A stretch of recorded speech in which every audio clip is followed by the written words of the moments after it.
Morning mga idol. Ayan, nandito nga po pala ako sa school kung saan ako nagtatrabaho. Bali, may suspension nga po pala ng klase ngayon. Sayang, maaga pa naman sana ako nagising at excited pumasok. Pero walang pasok nga. So heto na nga mga idol, kahit may suspension of classes ay pumasok pa rin naman ako sa school. Kasi wala naman akong gagawin sa aking boarding house. Gagawa na lang ako ng pwedeng gawin ngayon. So yun na nga mga idol, dito nga po pala ako nagtatrabaho bilang college instructor.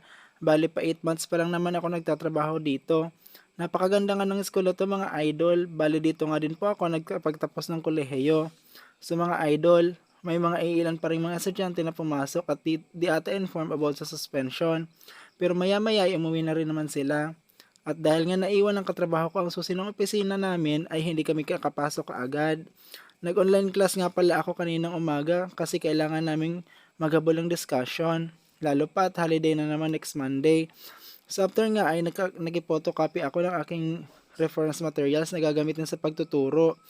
So ginamit ko ang ilang oras ko sa pagpo-photocopy. Pero bago yan ay kinausap ko muna sa GC namin yung mga estudyante ko sa hapon na mag-remedial or make-up class lang kami sa vacant period nila. At yun na nga ang aming napagkasunduan. Nag-enjoy na nga pala ako sa pagtuturo sa college dahil hindi naman siya masyadong stressful. Lalo pa at mababait naman yung mga estudyante. Pagkatapos ko nga pala mag-photocopy ay nagpahinga muna ako saglit. Tapos maya maya ay nag-check na nga pala ako ng mga activities ng aking mga estudyante na hindi ko natapos last Friday. Dalawang subject nga pala yun kaya medyo marami-rami ang chichikan mga idol. Tapos yun na nga, humingi ng tulong ang katrabaho ko sa pagpasa ng file. So mababait nga po pala yung mga katrabaho ko mga idol. Lahat sila ay mga approachable at napakadaling lapitan. Madalas nga, magkakasama kami pag vacant sa faculty room para magchismisan at kulitan.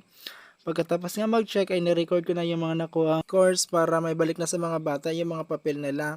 So ayan mga idol, hanggang dito na lang muna. Hanggang sa muli, paalam, ingat sa ating lahat.